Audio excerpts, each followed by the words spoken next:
इन 10 आविष्कारों के लिए विश्व को, भारत को धन्यवाद देना चाहिए। सबसे पहले आप सभी को मेरा नमस्कार। दोस्तों, क्या आप जानते हैं कि भारतीयों ने कई ऐसे आविष्कार और कई ऐसी खोज की हैं जो आज की आधुनिक दुनिया के लिए चमत्कारिक साबित हुई हैं। इसकी जानकारी देने के लिए हमने 10 कुछ ऐसे ही रोचक तथ्य एकत्रित किए हैं जिसके बारे में शायद आप नहीं जानते होंगे, लेकिन अब आप इनके बारे में जरूर जान जाएंगे। 1. बटन। दोस्तों, कभी आपने सोचा कि अगर हमारे कपड़ों में बटन नहीं होंगे तो हमारे कपड़े कैसे लगेंगे? हमें एकदम कार्टून दिखाई देंगे। बटन का आविष्कार मोहनजोदाड़ो में हुआ था। इसका आविष्कार 2000 BC में हुआ था। इंडस वैली सिविलाइजेशन में इसका सबसे पहले उपयोग किया गया।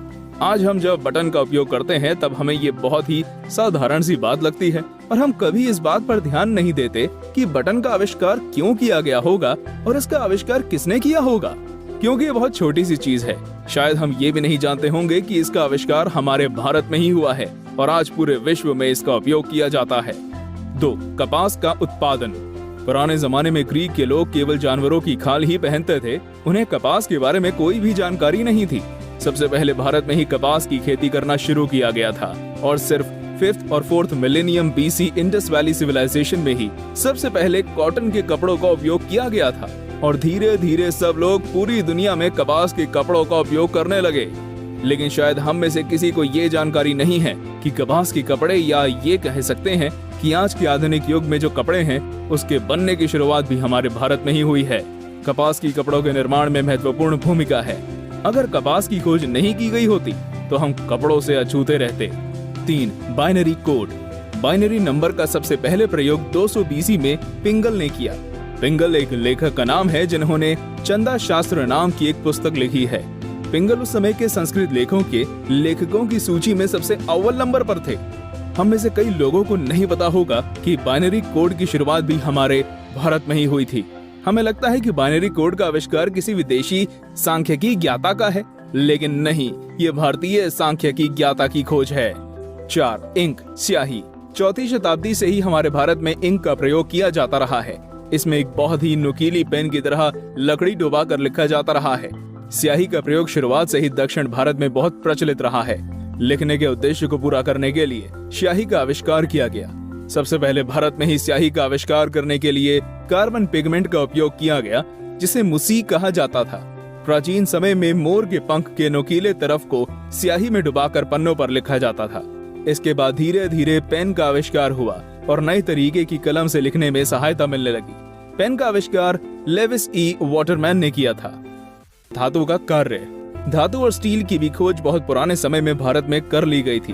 लगभग 2000 साल पहले पश्चिम में इस बात को समझा गया। ऐसा कहा जाता है कि पूरी दुनिया में सबसे पहले कश्मीर में ही धातु कर्म का कार्य शुरू हुआ और सबसे पहली बार ये खोजा गया कि बिना अयस्क के लोहे का काम किया जाना असंभव है। स्टील एक ऐसी धातु है जिसमें जंग नहीं लगता एवं सालों साल खराब नहीं होती और इसलिए आजकल लोग स्टील का प्रयोग सर्वाधिक मात्रा में करने लगे हैं। 6. प्रकाशिक तंतु। इसे हम फाइबर ऑप्टिक्स भी कहते हैं। इसका आविष्कार डॉक्टर नरेंद्र सिंह जी ने किया था। इनको फादर ऑफ फाइबर ऑप्टिक्स के नाम से भी जाना जाता है।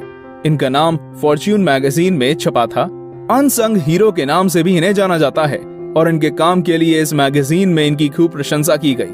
कहने का मतलब ये है कि प्रकाश तंतु का आविष्कार भी भारत में ही किया गया था।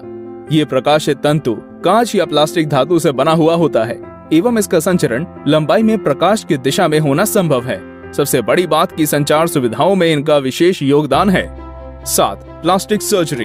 आपको जानकर बड़ी हैरानी होगी कि प्लास्टिक सर्जरी की शुरुआत भी भारत की ही देन है। 2000 BC में भारत में इसकी शुरुआत हुई। इससे तात्पर्य है कि भारत हमेशा से ही आविष्कारों का देश रहा है। कई आविष्कार तो ऐसे हैं जिनके बारे में हमें पता ही नहीं है या हम विश्वास भी नहीं कर सकते कि भारत में इनकी खोज हुई होगी। प्लास्टिक सर्जरी उनमें से ही एक है। 8. रेडियो वायरलेस संचार। हम सभी जानते हैं कि मार्कोनी को इस आविष्कार के लिए नोबेल पुरस्कार 1909 में मिला था। मार्कोनी ने इसका आविष्कार किया, लेकिन इससे भी पहले 1895 में जगदीश चंद्र बसु ने लोगों के सामने रेडियो तरंगों का प्रयोग किया था। हम लोगों में से कितने लोग ये जानते हैं कि जगदीश चंद्र बसु जी का जन्म कहाँ हुआ था? शायद बहुत ही कम लोग ये जानते होंगे। इनका जन्म फरीदपुर में हुआ था और इसके द्वारा संचार करके दिखाया गया था। लेकिन इसके बाद मार्कोनी ने लगभग इसी तरह का एक आविष्कार इंग्लैंड में करके बताया। लेकिन मार्कोनी से भी लगभग 100 साल पहले ये आविष्कार भारत में हो चुका था। इसलिए ये कहा जा सकता है कि बसु ने ही रेडियो वायरलेस संचार को एक नया चेहरा दिया था। 9. चंद्रमा पर पानी की खोज। भारत के इसरो संस्थान के चंद्रयान 1 ने ये खोज की थी कि चंद्रमा सूखा ग्रह नहीं है, चंद्रमा पर पानी है। चंद्रमा केवल पत्थरों और चट्टानों का ग्रह नहीं है। चंद्रमा पर पानी की खोज हमारे भारत के चंद्रयान मिशन का ही एक हिस्सा है और ये कहा जा सकता है कि चंद्रमा पर पानी की खोज भी भारत ने ही की है। दोस्तों जरा सोचिए, अगर पृथ्वी पर पानी नहीं हुआ तो हम सब एक दूसरे को उड़ते नजर आएंगे तो हम कितने हास्यजनक दिखाई देंगे। 10. हीरे की खदान। पूरी दुनिया में केवल भारत ही एक ऐसा देश था जहां पर हीरे की खदानें थी। इसके बाद ब्राजील में भी 18वीं शताब्दी में हीरे की खदानें खोज ली गई।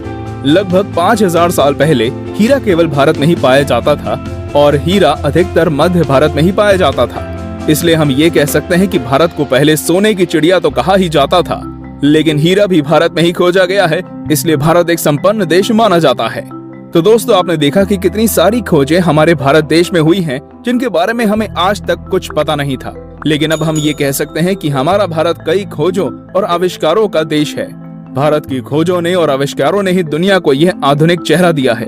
हमें यकीन है कि आप हमारे वीडियो को पसंद करते होंगे और आप हमारे अगले वीडियो को देखने के लिए काफी उत्सुक होंगे।